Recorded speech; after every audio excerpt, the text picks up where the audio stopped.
Hi, everyone, and welcome into another conversation with Dr. Charles Ackle, sponsored by Emmy.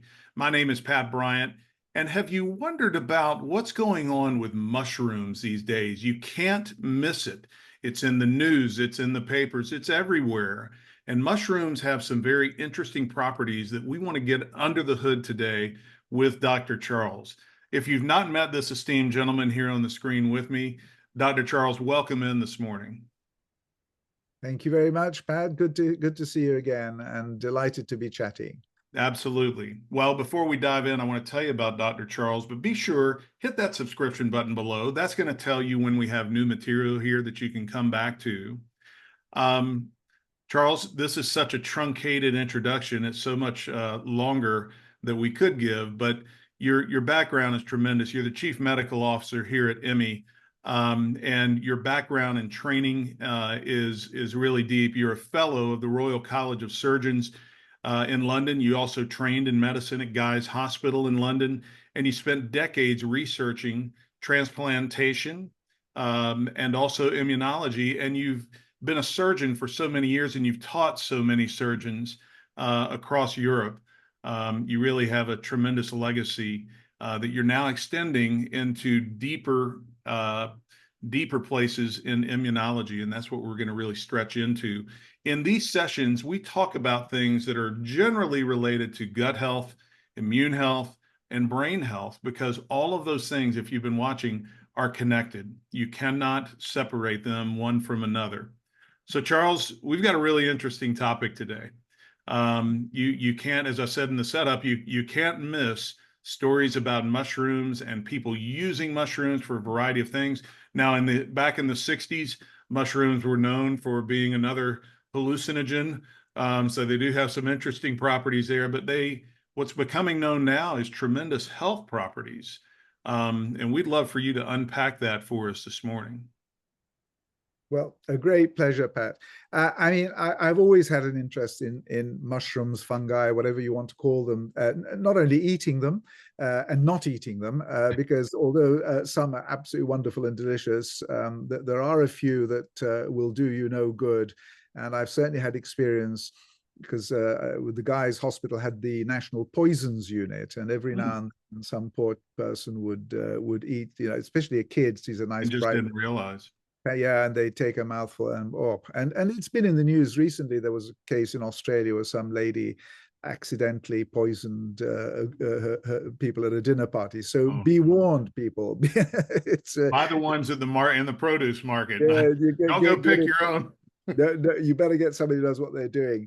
But they are fantastic. Mushrooms are just brilliant. They are nature's chemical factories. The number of chemicals and products and materials that mushrooms do incredible, and they talk to each other just like trees. I know this sounds crazy, but again, the hyphae that they send and connect, and some of the biggest creatures on the planet, the heaviest creature on the planet, I think, is a mushroom. It goes trails for about a mile long of these different hyphae and things. They all connected to each other, and trees talk to each other through their roots and help each other. Again, I'm not making this up. I'm not a tree hugger, but this is raw science. But these mushroom factories are really interesting. So not only is it useful, and we know from yeast, for example, which are part of the game, now manufacture all sorts of products because we can insert genes and things and make them do things that they weren't really Modify designed them. to. Mm-hmm. But mushrooms have been around for a long time. The obvious one you alluded to is the hallucinogenic properties. Now, what is really interesting is that very good friend of mine, Chuck Raison, Professor Raison, who is has been involved with Prof. Chris Lowry at Boulder and elsewhere, but Chuck is, I think, in Wisconsin at the moment. But he published a paper only a year ago, which is the first proper publication of the use of mushroom extract called psilocybin, which is a hallucinogenic material, to treat depression successfully. And it's also being used for schizophrenia and things. And lots of papers are now coming out where when you give things, and these are LSD, if you like, variants of one sort or another, and you do these functional brain scans, and the brain is sort of sitting there going, you give the mushrooms and all hell lets loose. This thing flashes like a great big firework, and resets. The whole point is if you like, a hard reset of your computer, Right. which is not functioning properly. It's all done turning it off and turning it on. Not even that. It's the full blown reset. Wow. I mean, oh man, it's extraordinary. But don't try this at home, right? Because you need a proper doctor like Chuck Grayson to supervise, because they have to. And so even people who've gone to shamans, for example, which is another popular thing in different parts of the world, whether it's in Mexico, South America, whatever, Central America, they take you through very, very, very carefully the whole process. They have to be there all the time, which can be up to 24 hours because the effects are long lasting. You have to have your hand held through. Otherwise, this is what happens in the old days, in the 60s, which you're far too young, but I lived through the 60s. And I do remember. Born in the 60s. Well, there you go. And people took LSD and jumped off rooftops and things like that because there wasn't the understanding or the control. But there is no question that although it's still a sledgehammer process, yes, the effect on people with really, really, really bad depression or certain kinds of mental disorder is quite dramatic, and it's to do with these fantastic chemicals. What about things like PTSD, kind of a modern issue with a lot of military people who are coming back and really being challenged? Again, studies are being done on that, but it's a question of getting the dose and degree.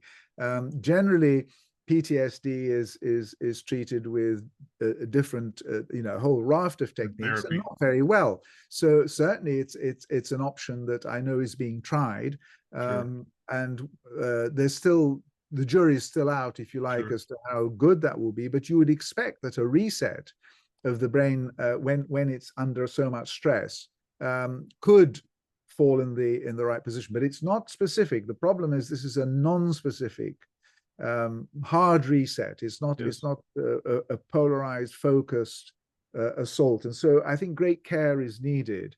I'm not as qualified to talk about all that because I'm not a psychiatrist thing, although I understand stress because I was a surgeon, and boy, do you understand stress. So what I was interested in were two elements of the mushrooms, and of course they're out there in the marketplace, and people are very, very popular buying them. There are two components to the mushroom story. One, and it feeds back to the one particular component, an agent that is secreted called beta-glucans. And beta-glucans is an immunoadjuvant. Now, you've probably heard me in the past talking about immunoadjuvants in line with IMI, where IMI is an archetypal immunoadjuvant immunomodulator, even more so than the beta-glucans. And IMI, for example, when we're talking about the microbiome in the gut, etc., is a fantastic immunoadjuvant for immune cells in terms of directing them in the right way. So we've used the analogy, haven't we, of the orchestra of material out there, and a broker. And that IMI is either the broker or the conductor of the orchestra who tells them how fast to go and which way to play and who plays when and first.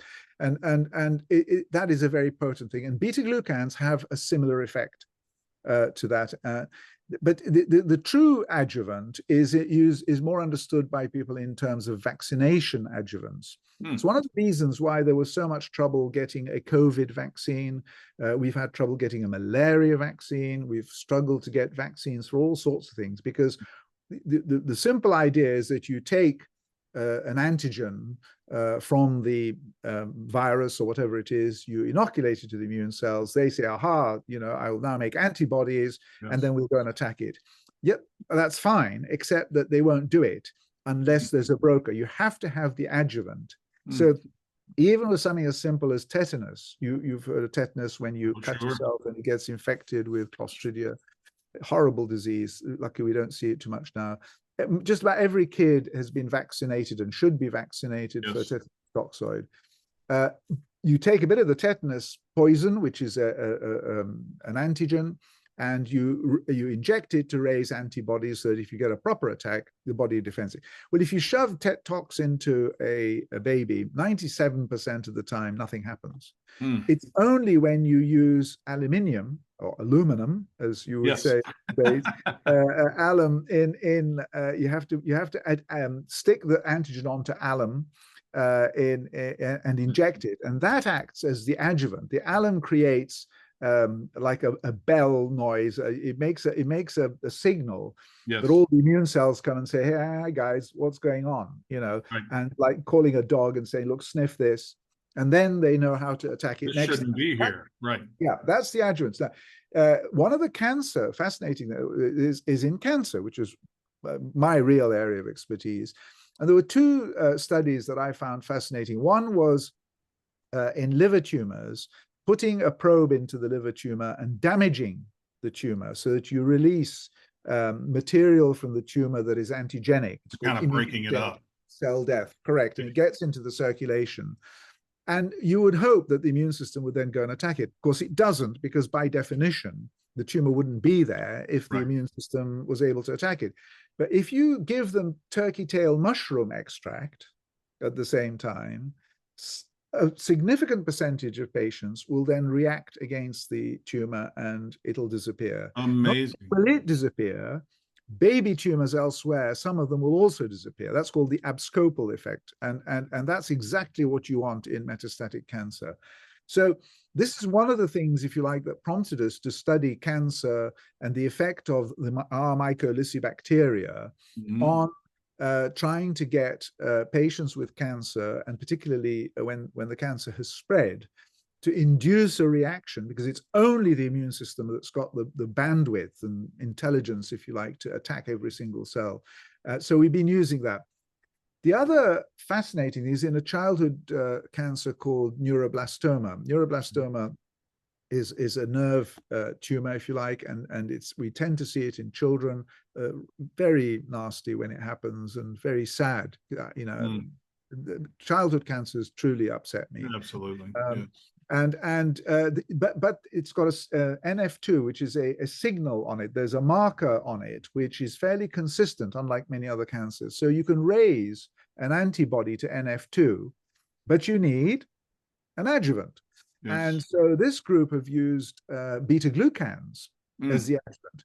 And what's really important, and why it brings us back to why IMI is important, this beta-glucans is given by mouth, whereas the antibody is injected. Okay. And it goes completely against dogma, because people think you've got to have the two things together sitting side by side to get the effect, right? The orchestra has got to have the conductor in the room to be able to do its job. No, the gut is such an absolutely fantastic immune system. Amazing. That taking the beta-glucans by mouth is enough to induce the adjuvant effect on this injected antibody. And Charles, where are those beta-glucans sourced? Is it from mushrooms themselves, or is it an extract of some sort, or what is yeasts and fungi of one sort or another? That's where fungi again being related to mushroom. Okay. Yeah. You get them from and they're present in a lot of our food. But that's why mushroom extracts are popular. So in Japan, just again to finish the cancer story, in Japan, something like 80% of Japanese patients who are on chemotherapy will be taking mushroom extracts, one sort or another. They swear by it, whether it's shiitake, turkey tail, or in any, lion's mane, all these wonderful names that these mushrooms have. They're all doing it, and probably for different reasons, but I think the underlying reason is because it contains this beta-glucans, and that if there's any chance of inducing an immune response, the beta-glucans are likely to have an effect. So IMI, which is much broader based and has a far greater range of effects than just the pure beta-glucan, is why we're so excited about it, that it is this fantastic immunoadjuvant. And we think we'll be able to induce a much broader range of responses, which is what we need for this. Yeah, so, and And if you're watching this for the first time, you know, we talk a lot in some of the other videos that you can certainly go into and watch about immunoadjuvancy and the importance of having something that can tell your immune system what to do. That's where things get backwards, right? With people with immunocompromised diseases, where the body's literally attacking itself, right? Yeah, and it's also why we've also said often it's not, there's no magic bullet, there's no one thing That's right. that you, wouldn't it be wonderful you could buy a pill and you can do what the hell you want. It doesn't work that way. Life's not that I haven't simple. found it yet. Nope, and you won't. So IMI is great, but it's not exclusive of, it's in addition to. So if you want to be taking mushroom extracts, as long as you're careful and you get them from a proper, reliable source and not the local shaman down the road, you know, and certainly if you're going to start using it for brain stimulation, for goodness sake, do it with a proper doctor. Charles, But yes, in addition go to, ahead. yeah, There's in so addition, many, you know, there's so many varieties of mushrooms. So when most of us think of mushrooms, we think about the ones that we're having on the side with our steak, or you know, white cap mushrooms or portobello mushrooms. But you've mentioned 3 or 4 varieties. I mean, I'm assuming there's probably hundreds of varieties oh, that one thousands. could consume. And how would you guide viewers to say, hey, on a regular basis, be sure you're consuming these types. Not only are they chock full of great vitamins for you, but obviously some beneficial beta glucans and things of that sort that you've mentioned here. Well, you know, if you go online or to one of your local pharmacy, they will have a whole rack of proprietary mushroom agents of one sort or another that you can buy and you can use, and each one will have slightly different claims and different things. I'm not too concerned about which one that you get from your pharmacy. What I'm concerned is people dabbling and say, "Hey, look, there's a mushroom in the woods. I'm going to eat Yeah, that." I'm And just going to chew this one, see what happens. you may not live to regret it, because when it's not a comfortable death, I can tell you. But equally, if it blows your mind, that may not be in a good way. Right. So part of the reason we're saying this is that you need to be careful with everything Yes. in this business. Thank goodness IMI has been pretty, it's so benign, it's so safe, it's almost ridiculous. But you know, you just need to be sensible. As I say, you can go online, but I would rather you went to your local pharmacy, and there you're more likely to have a bona fide, you know, a proper Supplements and things that have yeah, been yeah, correctly supplements was, produced. but it's in addition to, not Yes. instead of, and because I think the effects of IMI is much broader Mm. than that. I don't have any problems with taking the beta glucans as well, but you know, Sure. I think mushrooms are incredibly popular, and people say to us, "Well, hang on, I'm taking the mushrooms. What do I need IMI for, or what do I need that Mm. for? You know, I've got it all solved." No, it's not that simple, unfortunately. So Yeah, you need to have a breadth of dietary supplements to help make sure you're eating all the absolutely.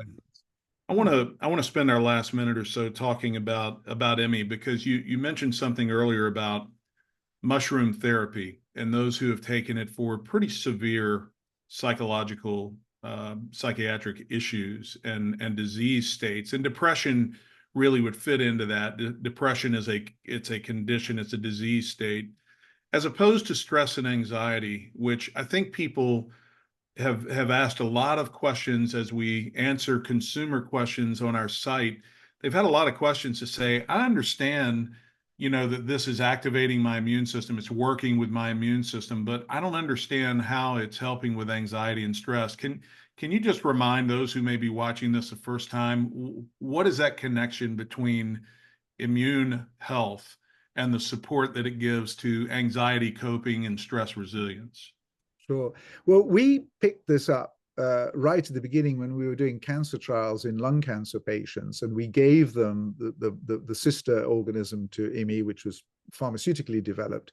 And what we noticed, first thing we noticed was the effect on mood, coping behavior, stress, it was extraordinary. We couldn't blind the study, you know, double-blind controlled trials supposed to be blind. You couldn't blind it because the minute the patient walked in through the door, they looked good. They ate better. They survived. The countenance was better. Yes, even if they didn't live officially a minute longer, the point is they had the quality of life. And on a quality of life score, it was off the scale. And that then prompted people like Professor Chris Lowry and indeed Chuck Race and others who have the interest to start doing the experimental work to try and work out what IMI does. And what happens with these mycobacteria and in the natural environment, and we've lost that natural environment because of urbanization and diet, etc., which is why you have to take the IMI as a supplement. What happens is we now have a lot of information. We now know that the stuff is pooped through. IMI does not colonize. It's dead in any case. Right. But so you can't kill it with bacteria, antibiotics, and things of that sort. Yeah. It's resistant to everything, but you just poop it out, and you have to keep replacing it. So antibiotics don't affect it. It's already dead.